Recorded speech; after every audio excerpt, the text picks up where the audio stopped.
Hello friends, you're with the Lonesome Gamer, and I'm still playing 1869.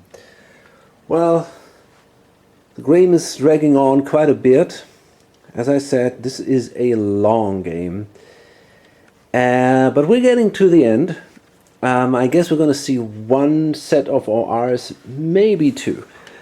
I mean, we got about 4, 6, 8, 10, something like 12,000, maybe 15,000 bucks in the bank. Hard to tell. I mean, let's say we generate about, it's hard to say, maybe about 300 bucks per company, maybe a little more, maybe up to 400.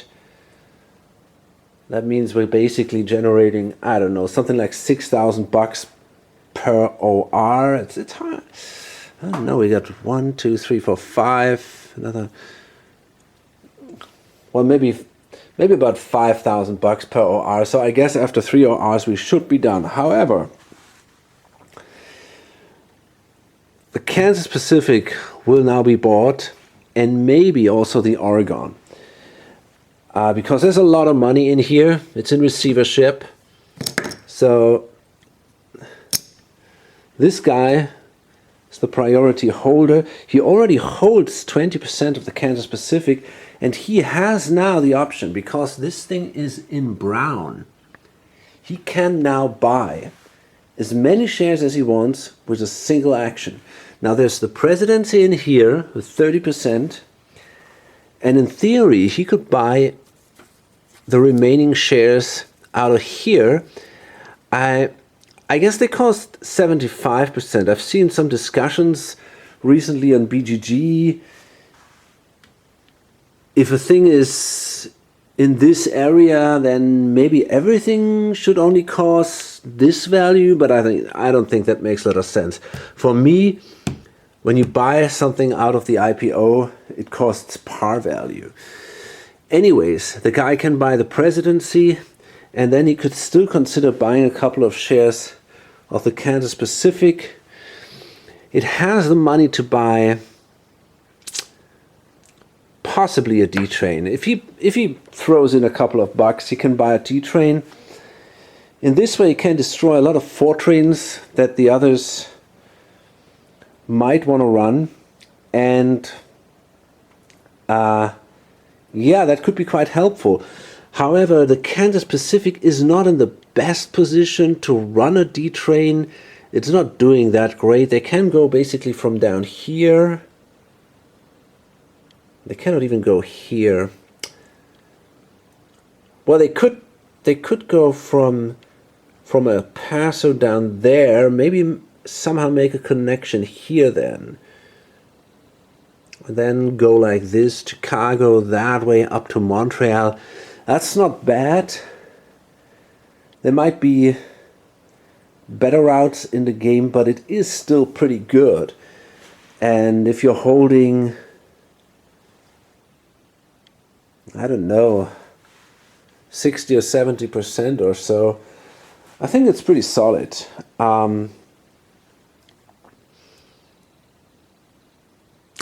So, yeah, I don't know. I mean, might consider selling a share of the Great Northern or something. We got, yeah, the Great Northern isn't doing terribly well. All these shares here, they're not that great. The Texas. So I guess I could consider selling shares of the Great Northern and instead grabbing shares of the Kansas Pacific.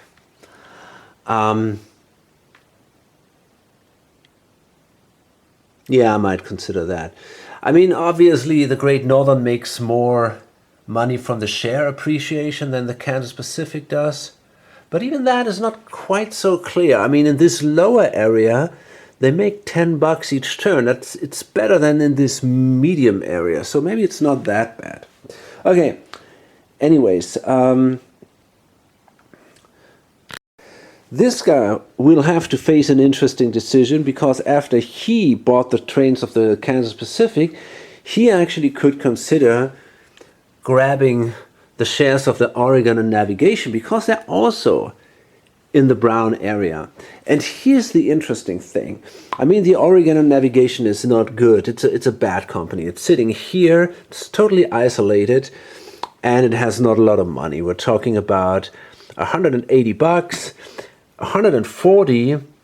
It needs to lay a tile here, and to connect it has to go around like that. But if you think about it, if you can buy 60% of that corporation with 2 certificates, and if he buys maybe a train over, for example this one here, the 5E, into the other company or something, it might be worth it. Gotta do a lot of calculations here. I mean, we have to sell probably 10% of the Southern Pacific. But yeah, I mean, this is it. I guess that the Southern Pacific is not 6 times as good as the Oregon and Navigation would be. So if I sell these 2 certificates and can buy instead the other 2, that I get basically 60% for 10. And that is, in my opinion, a good deal. But I'm not sure about that. We'll see. Okay, so we're at the end of the stock round, and nobody dared to invest in the Oregon and Navigation. It's tempting, as I said, 60% 2 certificates, but it has no train and it has no money, and nobody really has a train left, especially when the 4 trains get destroyed. Nobody has the resources to bring that train in the Oregon and Navigation. Maybe the Northern Pacific thought about that, but it is really performing that great, and I think it's just not worth it. And apart from them, everybody only has a single permanent train. So yeah, I'm not doing that.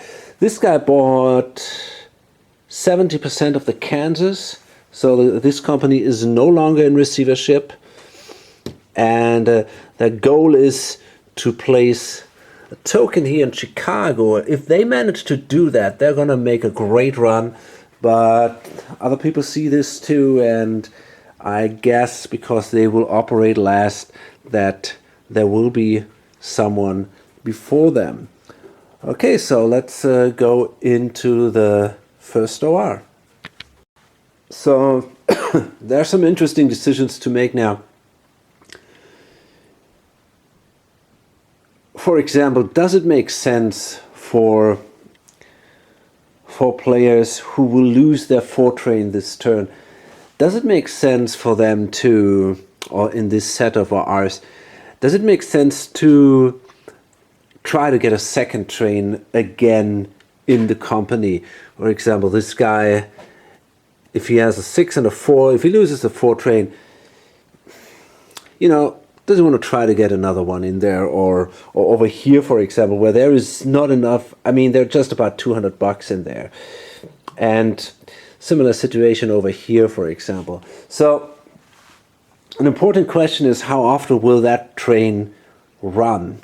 If we have only 3 more ORs, so if we have only this set and then the bank breaks within this set, then the train will only run basically once, because the Kansas City, who could buy the D train and destroy the 4 trains, it will run last in this OR. So basically the first OR, there's no question that the 4 trains still will run. In the second OR, they also can run, because here is this soft rusting event. So that means they definitely have 2 more ORs. And then just for a single OR, it makes absolutely no sense to swallow to get a new train into the company. So the question is, will the bank break during this set of ORs or not? And honestly, I don't think so. We are sitting here at 2, 4, 6, 8, 10, 12, 14, 16, 17, 18. It's close to 20,000 bucks. And if we, let's say, in average, we would generate about 450 bucks per company, that would mean we would make, just did a calculation here, we would make only 14,850 bucks. And if we start swallowing and buying trains, that would be even less. So I think it's a pretty safe thing that the bank will not break this turn, which means that it actually makes sense to invest in a second train and to do some long-term investments. So for example, these guys, they will actually block Chicago now. They're going to lay their token in Chicago. They have then a token with the Northern Pacific and a token with the Canadian in Chicago. And that's such an important space. And then they're going to swallow, because if you see here, they can only increase their value 3 more times. Then they're at the top. Then they're at 500. And from then, you don't have any advantage, at least in share value. So I might as well swallow now once and then buy maybe an 8 train or something. And then I might get the chance to run from Winnipeg down here the east coast, or not the east, but the eastern edge of the map down to New Orleans, for example. And that would give me a ton of money. So yeah, I'm thinking about these kind of things, and so I guess we're going to see some long-term investments, because I assume the game will continue for 6 more ORs. Well, actually I just laid the token for 160 bucks, which is really bad news for most of the other companies. Everybody who's operating there is pretty pissed now. But I didn't swallow. I actually just took the bonus into the company. So now I'm sitting again on 750, and yeah, that's a good position to get a second train easily. Okay, so I ran for 400 with the Southern Pacific, and I kept the bonus, the 400 bonus, in the company while I paid out the revenue. That brought me to an overall of 1,200 treasury in the company, and I decided to buy an 8 train. The idea behind that is that I want to run the 5 from San Diego here along the west coast to Salt Lake City, and then I can try to run the 8 train either to New Orleans, I mean definitely to New Orleans, and if things go really well and I can somehow make a connection here, that will all cost money, right? You got to spend here the two tiles here for bridges over the Mississippi and all. But in the end, maybe if I'm super lucky, I can make it to Chicago. I mean, that would be just great. And it would be possible, I guess. It's 1, 2, 3, 4, 5, 6. Nah. If I can get rid of this dot, if I upgrade this dot in a clever way, it should work out that I can make my way to Chicago. But that's a long way. Otherwise, a 6 train would have been enough. I'm hoping for the best here. I got a lot of money. I still have 400 bucks in here. So my idea is now to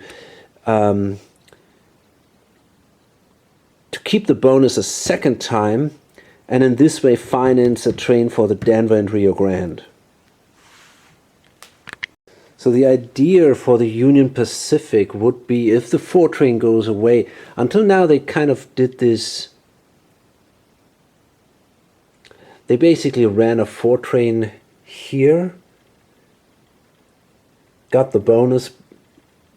No, actually I don't know, or did they run a 7 train? I don't know. They made this route and then ran down here.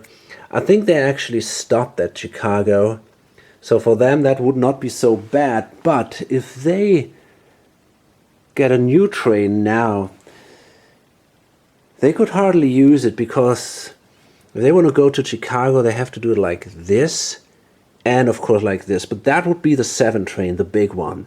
And the second one is right now only a 4. However, if I make a crossing here, I might be able to build along the Mississippi here, enter here St. Louis, and then make my way back to Chicago. So that would be pretty awesome. If I had a 6 train, I could do that. So that's the idea. I guess I'm gonna have to swallow for that. So what I'm gonna do is I'm gonna discard the 4 right now, run the 7, swallow, and then buy a 6. Right now I'm sitting here on 550, so I'm nearly there. I'm gonna need another 160 for that terrain here, but that's the idea. So everybody's kind of expecting that diesel coming out. So everybody's trying to get now the second big train into his company. Makes sense to do it as early as possible, because if you need a big train, you might as well buy it early, so then it simply can run longer. Now here the idea was to I get 130 bonus. So what I did is I also discarded my 4 train with the ATSF. I ran the 4E from Chicago to El Paso for 190. I keep the bonus in the company, and now I'm gonna buy myself a 6 train. The overall idea is to, of course, everybody wants to go to Chicago twice. So first of all, I want to run that route from Chicago to El Paso, and then the idea is maybe somehow to run from New Orleans like this, and again here across the Mississippi, and then come to Chicago, probably from the north. That would be just great. I'm gonna need the terrain cost here, 130, and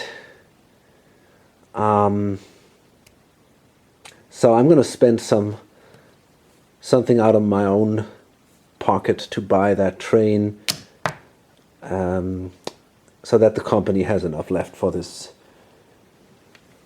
for these plans here. So now the Kansas Pacific operates for the first time not in receivership. So, and they already gonna hurt some people quite a bit. They lay a token in here, which is a shame for the ATSF. They wanted to do something like this and then make their way north here to Chicago and maybe run down here to New Orleans. That's not going to work. I mean, but there's still maybe a way to build around this somehow, but it's going to take some time. Okay, anyway, so they're going to lay that token, and it's just 40 bucks, so it's kind of an important space here. So then they will be able to buy a diesel. It is not that terribly important for them to do that. They could be totally fine with an 8 train. They cannot run that diesel extremely efficient. I mean, technically it's an interesting question if they actually want to do it, because now most people actually discarded their 4 train anyways in anticipation of that purchase. There's just one last 4 train in the game. Well, that's actually not true. There's also a 4 train here. I guess it makes sense. Why not? I mean, just there's not a lot I can do with my money anyways. So I'm gonna buy that first diesel, and now the last non-permanent trains will go away. I don't have look at that. It's not that simple. I thought I can simply add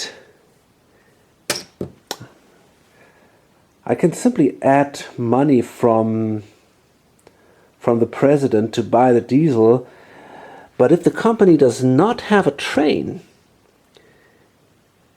and you add money from your private treasury, you have to buy the cheapest train. So if they had already a train, I could buy now a more advanced train, but now it looks like I might have to buy the 8. Let's see, maybe if I would not lay that token, I'm sitting here on 800, 850. No, I cannot reach the 950 for the diesel. It's not going to happen. I have to buy the 8 train. Shit. Well, that's a shame. And if the others would have been a little more careful, they would have seen that. So, yeah. I mean, what I could do is I could buy the 5 train over to the Kansas and then buy with the Western Pacific a diesel.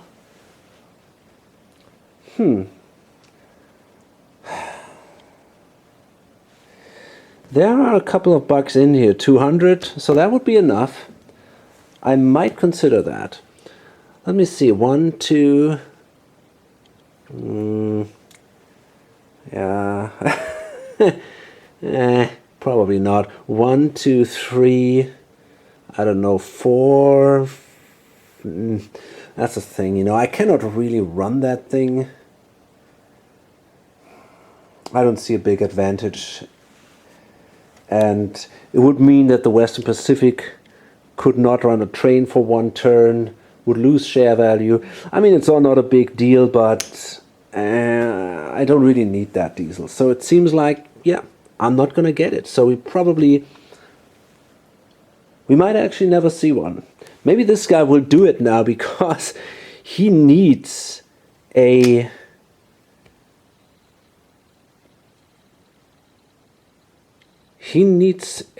good second train. It might not be enough what he has.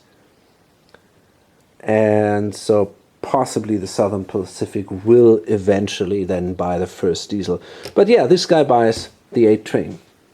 Okay, I realized again I made a mistake last time. I missed that here in the brown section, or whatever you want to call that, olive green or whatever. The shares that are there, well, first of all, what I did right is you can buy as much of them as you want, but I simply forgot that they also do not count against the certificate limit. And I sold a couple of shares with him, so I'm not going to do that. Instead, I'm going to allow him, and that is no problem at all. It's easy to fix. He's going to buy that share in addition.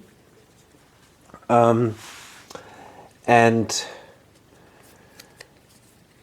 because that obviously makes these shares much more valuable if they do not count against the limit. So he's going to buy as many as possible. And to be able to buy those, he actually sold 3 shares. So I'm going to allow him to simply buy, I don't know, let's say, I remember he sold these 2 and another one of those. So I'm going to allow him to basically keep these and just gonna fix the price here and all that, and of course these were then sold out, so it will change things a little bit, but it's not such a big deal in the end. So the Southern Pacific is shuffling trains. They ran a 4 and an 8 to get there the bonus and some money. They kept the bonus, which means they should have an additional 400 in here. I forgot that. So they're sitting now at 700 something. So my idea is I want to actually bring the 5E from the Texas Pacific in here and the 8 into the Texas Pacific. The reason is I can simply not run the 8 train. It's just not going to work. If I want the bonus of 400 and I need that, I basically have to run a train over here, which is 5.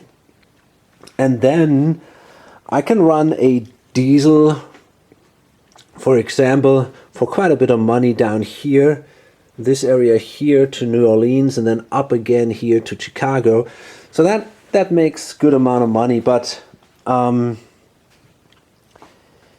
yeah, I don't need an 8 and a diesel. That is a total waste. So I decided to bring the 5E over here, even if that means the 8 in here, even if that means that I'm gonna lose a run. But the share appreciation is not that big anyways. So I think it in the end it will pay off. If I have an 8 train here, I can run that 8 train much better. I can go basically from Chicago, if I make that connection here, I can do 1, 2, and then go like this, 3, 4, 5, 6, 7, 8. So yeah, that is much more efficient here. The ATSF with a 4E and a 6 train, they managed to close that route here by placing that tile, the second route to Chicago. So they can now run the 6 train from Chicago to El Paso. So that is 1, 2, 3, 4, 5, 6. And that gives them also the bonus of Santa Fe, Kansas City, and El Paso. So that means they go for 80, 120, 150, 170, 220, and they can add 130 to that. So that brings them to, boy, 350. And in addition to that, they can run the 4E train from Montreal through here, Chicago, and all the way down to New Orleans. And that is a lot of money too. So I'm not sure, how much do we have? A lot already. So if we go, I think 350 or something, I'm going to recount later, but this is another 150, so that brings us already to 500, 540, that's 580, so that is a massive run, and it nearly goes all into his pocket. So the Canadian just reached the top. They are sitting at 500. That's the maximum. Other games stop here, and yeah, when the limit is reached, the game ends. Since that's not the case here, we're going to see a full set of 3 ORs, and the Canadian is simply stuck here. Yeah, bad luck. Canadian also now buys the first diesel train for $9.50, and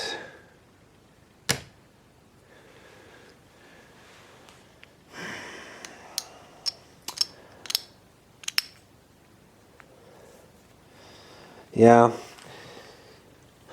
I'm considering laying a token here, but that's super expensive. I think I cannot afford that. I could lay a token in New Orleans for $220, but then I have to spend a lot of money out of my own pocket to buy the diesel. I don't think I want to do that. Basically, the only company who could afford to lay a train and where it would be within reach would be the ATSF. Yeah, they could do it. But they also don't have that much money.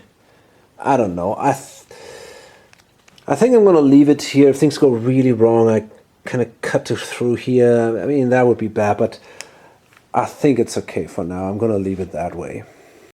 So the next diesel goes to the Southern Pacific. They had a pretty poor run this time because they only have the 5E train, no bonus for them. They ran only 26, but now they get their diesel, and yeah, that's pretty massive. They can now run the 5E here in the west to Salt Lake City, and then they can run from here all the way down to New Orleans, and from there up to Chicago. That's huge. And then they get the 400 in addition to that. Still, the owner had to pay about 150 to buy the diesel. And I'm not sure if all the Southern Pacific business is actually so much to his advantage. He holds 40% of the company. He has to hold, or these 40% hold 6 spaces. That's a lot. This guy holds 25. So I don't know. It really is hard to say. It is a strong company and it pays out massively. The share appreciation is enormous. But if you calculate things down, I'm actually not sure, for example, this guy here of the Union Pacific or the owner of the Canadian Railroad, if they are not in a better position than he is. But I don't know that. So the Union Pacific have now also their best route. They start over here in LA. 1, 2, 3, 4, 5, 6. And then they got another 7, and they start in Montreal. 1, 2, and then they go like this. 3, 4, 5, 6, and they go to here, whatever that is, San Antonio or something, I guess. So that is also a massive run. Not absolutely sure. Definitely something above 600. They get a bonus of 60. Yeah, that's quite some calculation. I'm gonna do that off camera. Okay, they run actually for 660, which is pretty good. Sadly, they can only hit Chicago once, but still, that is a damn good route. 660, most of it in this player's pocket. So we're done with this set of ORs, and yeah, as expected, the bank is still not empty. All the 1,000 chips are gone. There are 3, 4, 5, 6,000, maybe 10,000 are still in the bank pool. But I mean, it's obvious in the next set of ORs, the bank will break. And right now, pretty much every company is in the situation that the routes are optimized and they're running pretty much for their maximum amount of possible money in this kind of configuration. Now, we see a lot of crazy stuff going on here in the area of Chicago. Tons of track actions, tons of track lays here. Pretty sophisticated networks here. There might be some small things. For example, we could make a connection here, and then we can, a few diesels, a diesel might be able to take the 20 bucks here. So I'm not quite done yet, but I think probably the next set of OR will be the last one that I actually, or the next OR will be the last one that I actually play, and then the last two I probably simply write it down. We're now in the stock round, and well, there's also not that much happening. I think pretty much is at the certificate limit. There's not a lot to buy left. The Oregon Railroad still is in receivership, but they're about 300 bucks in there. That ain't great. So I think nobody's actually going to go for that one.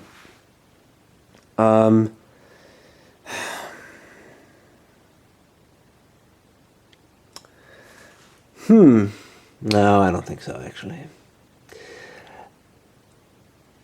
The Texas Pacific, there are 2 shares in the bank pool.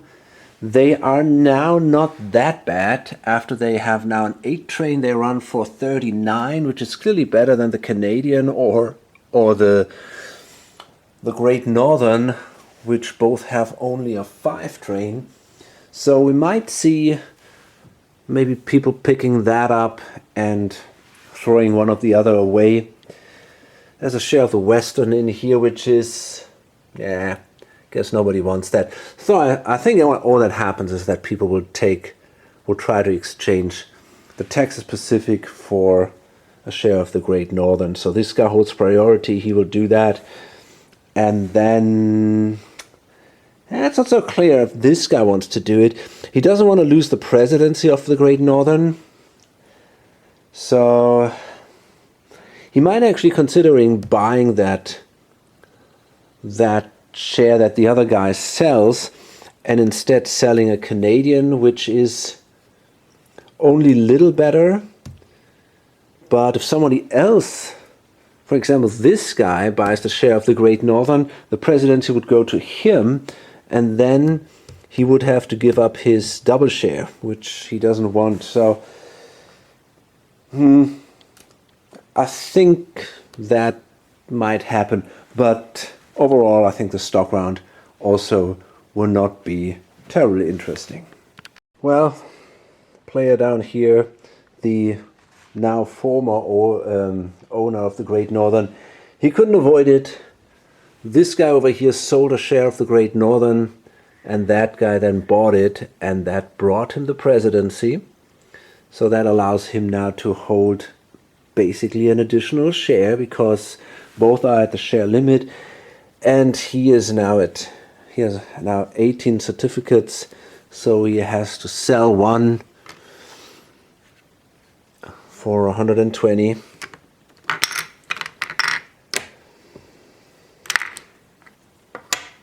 And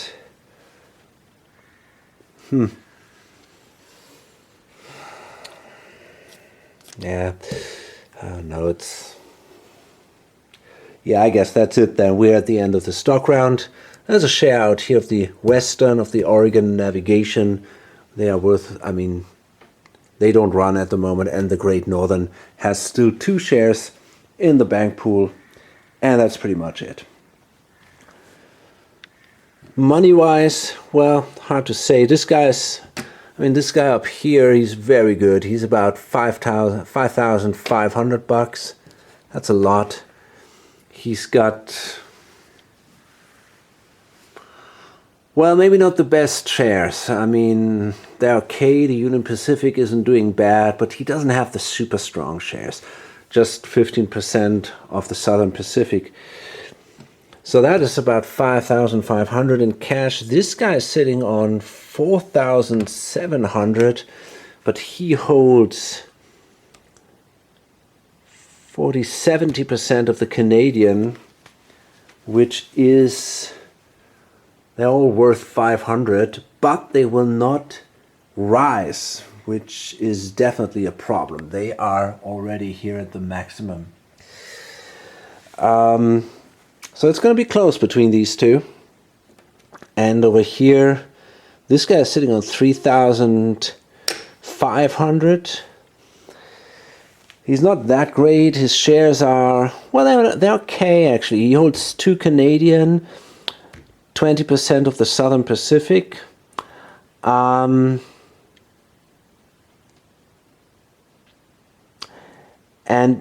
every share, 5%, are worth now, I don't know, something like 375 or so. So that's not bad at all.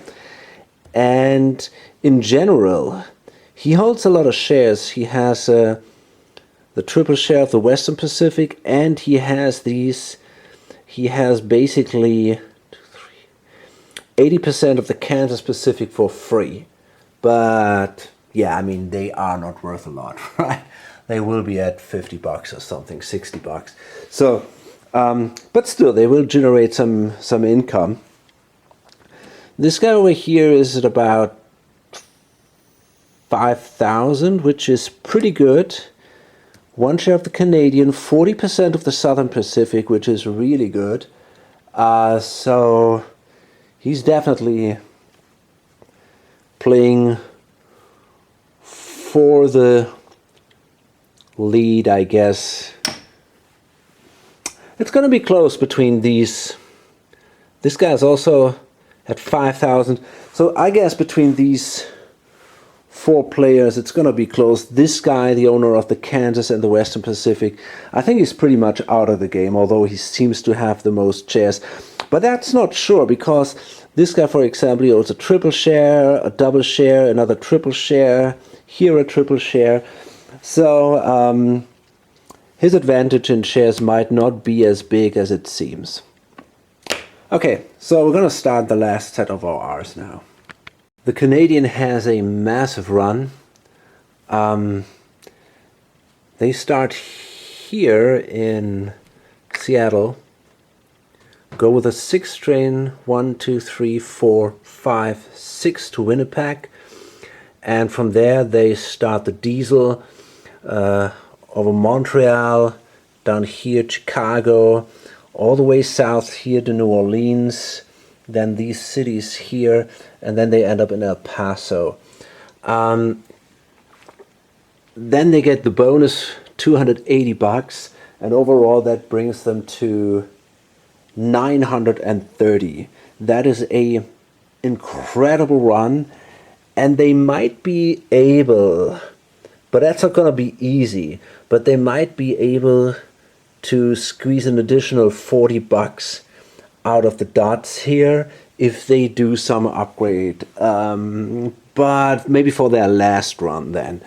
But I mean, 930 is just insane. This guy is holding 70%, so that will give him a big boost. And yeah, maybe these runs will make him the winner in the end.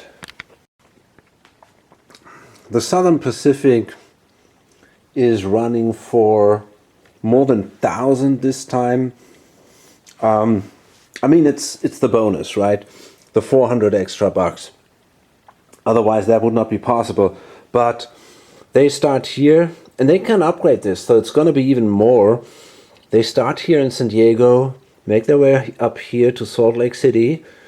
There the train changes to a diesel, goes all the way down here to New Orleans, and from there can go this way. Here we have now this crazy tile here, and that was basically just necessary because there was no other tile, one of these classic tiles left, so we had to upgrade it to something like this, and that allows them now to take the $20 here, and you can go this way here all the way to Chicago. And then, as I said, the additional 400, so that brings them to 1,033, and that's not going to be all. We're going to get maybe another 20 here, although that's not sure, and we can also upgrade this. So, possibly, yeah, I think we can. So that means in the end it's going to be about maybe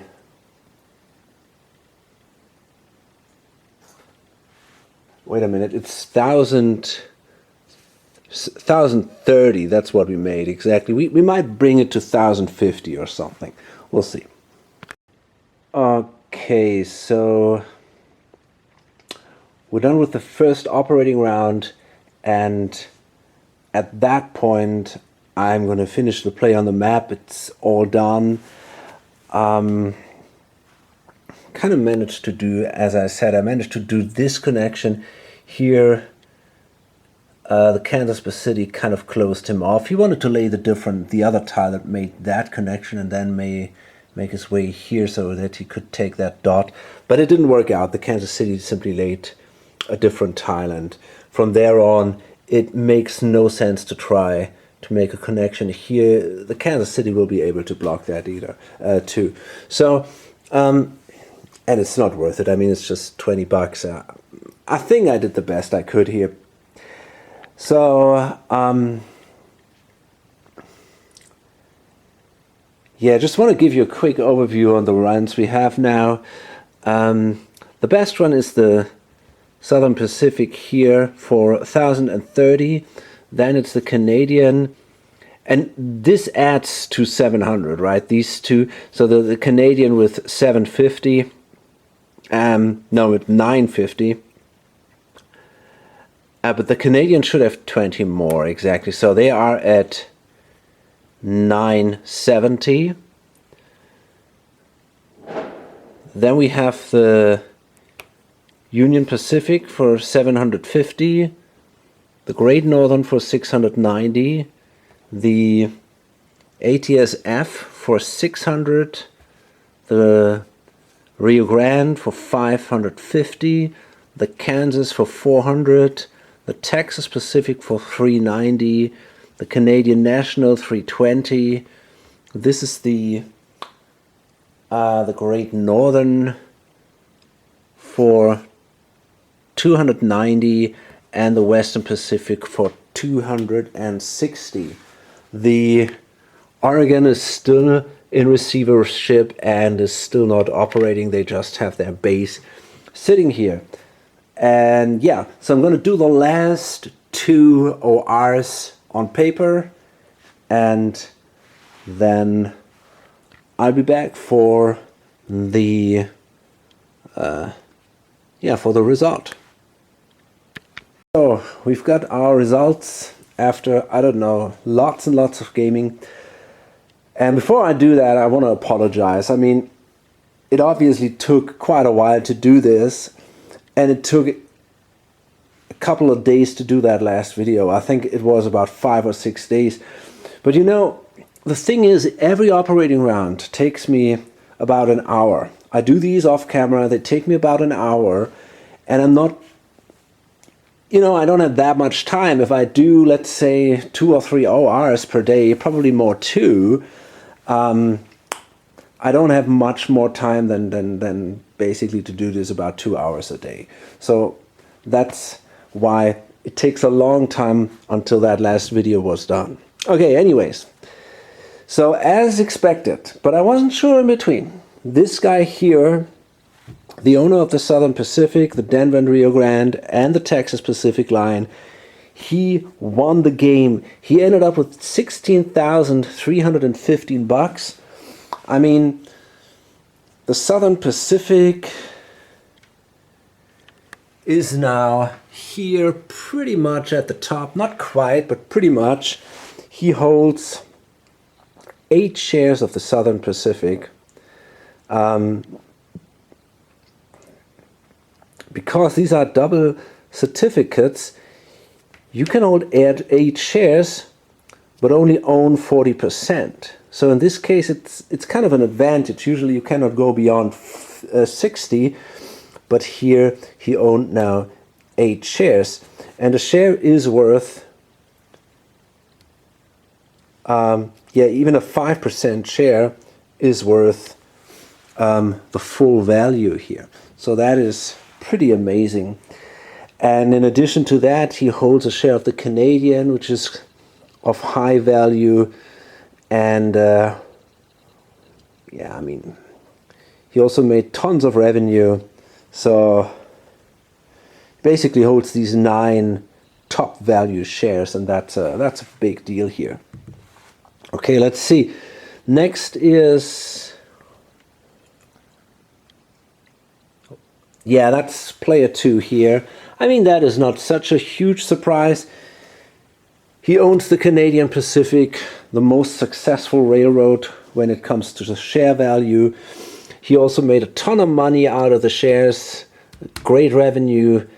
The Northern Pacific also gave a great revenue. So yeah, he was just doing really well for a long time.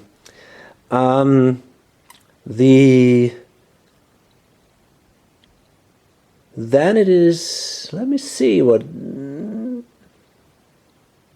yeah, it's player 1, and he actually had, so the winner was 16,315, then the second place is 15,263, and then it's 14,979, and then it gets really close.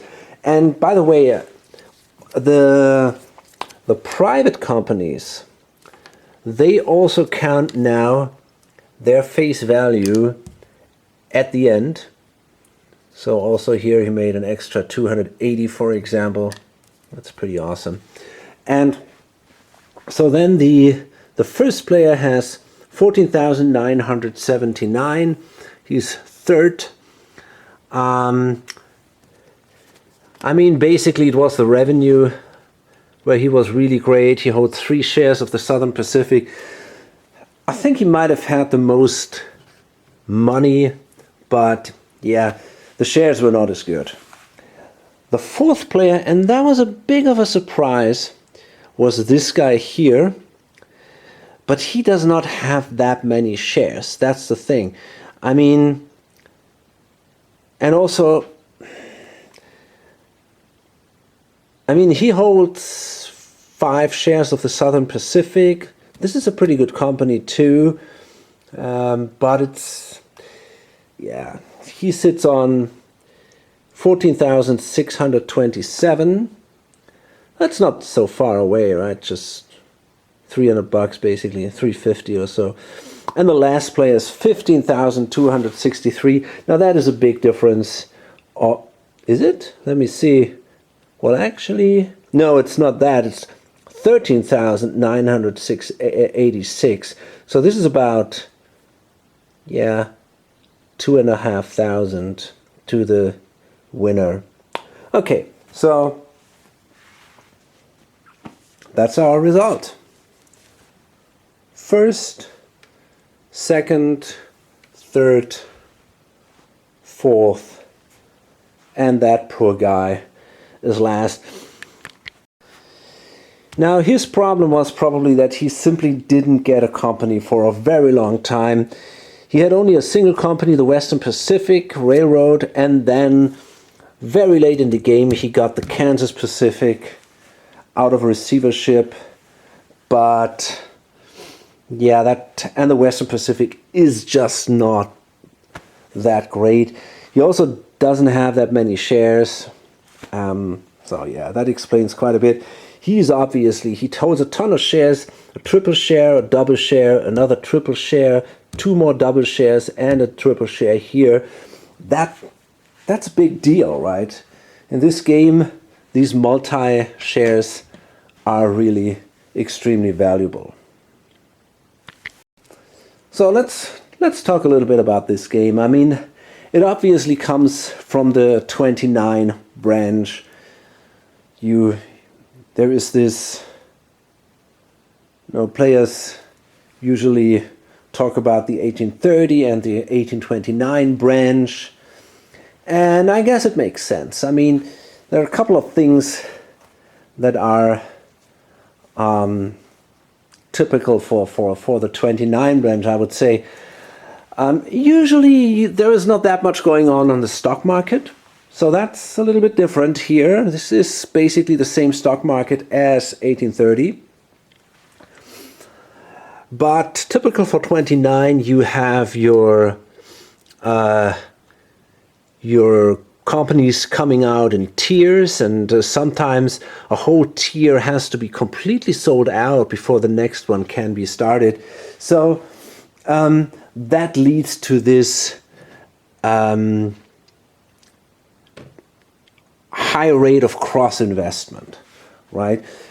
If players want to buy something, they are basically forced to invest in other players' shares. And that is something which is really typical for these 29 games.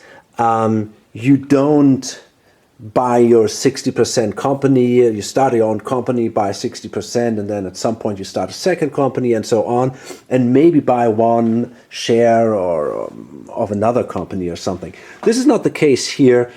Here you try to get strong shares, you try to get the multi-shares, and it is, yeah, we've seen it in some companies here that players hold only 40% or maybe 50% of the company, and the rest is then kind of scattered around the table.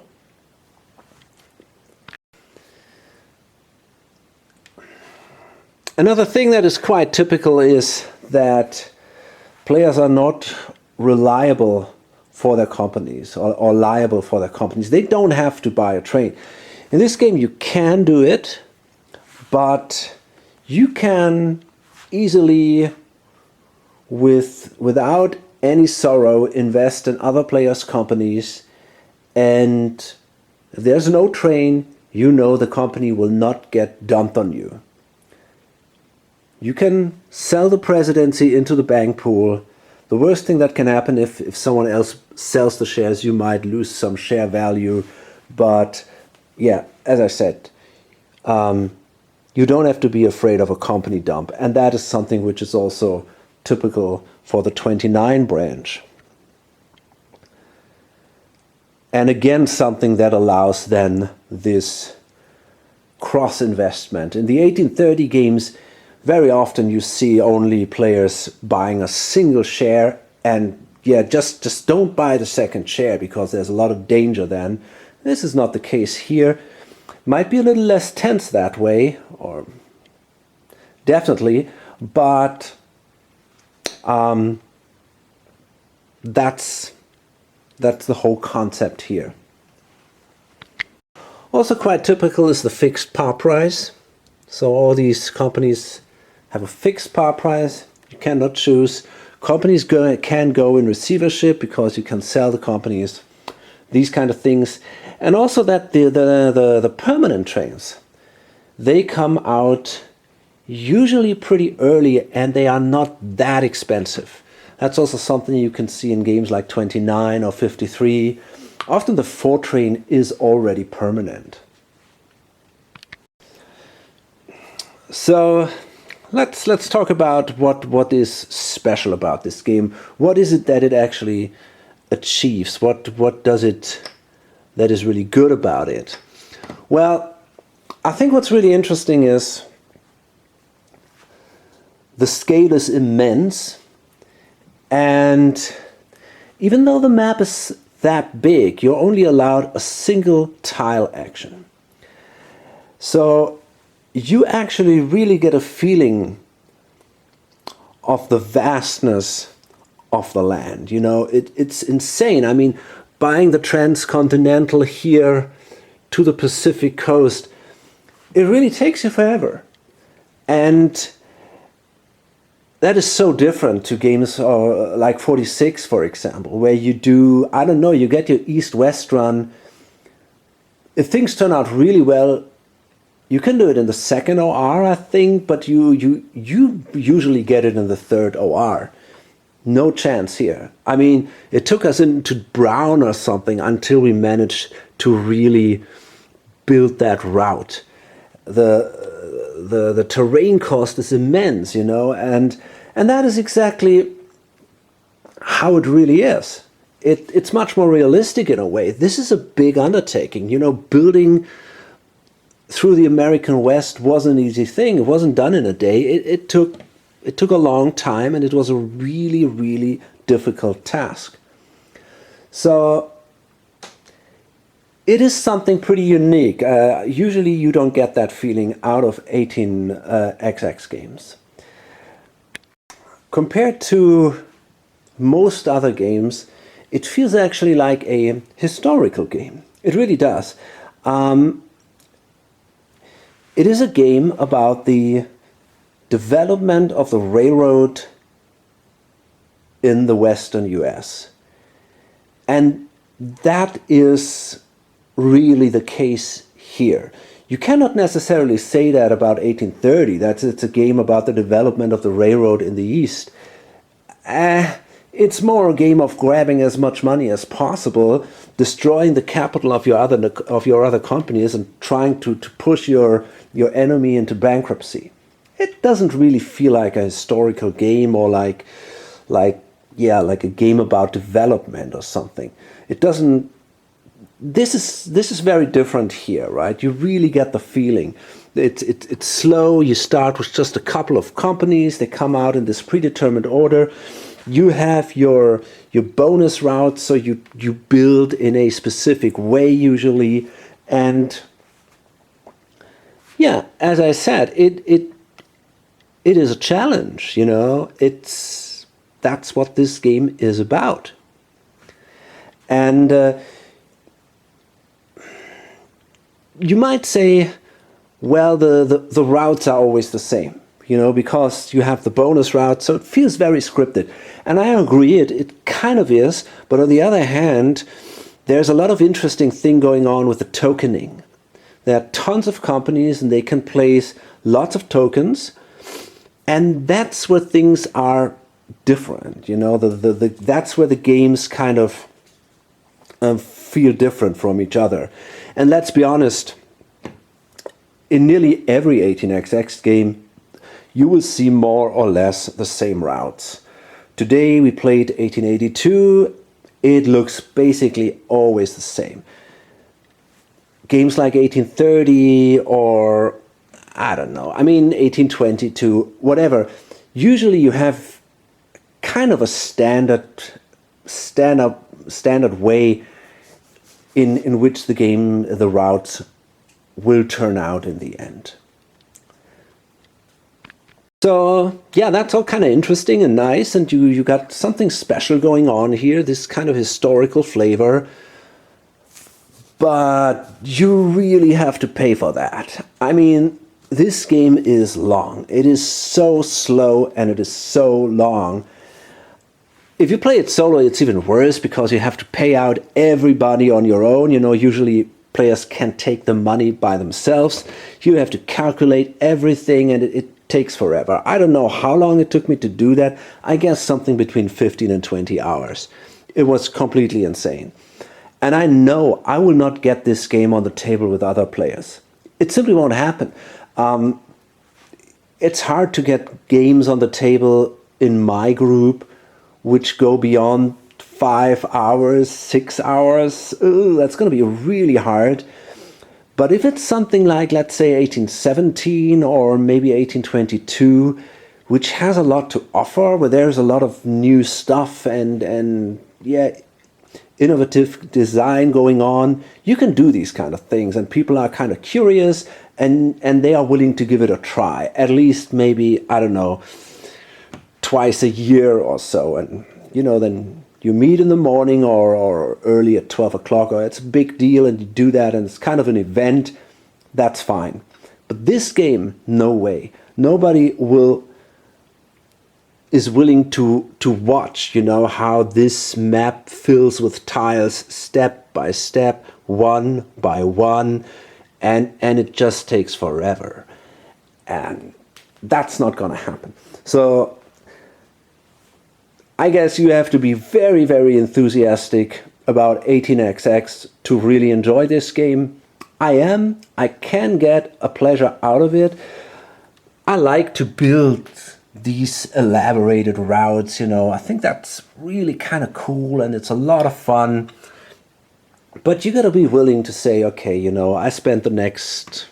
It's okay if you can step away from these games, you know, play 1 or 2 hours, come back the next day, play again a couple of hours, and it's okay.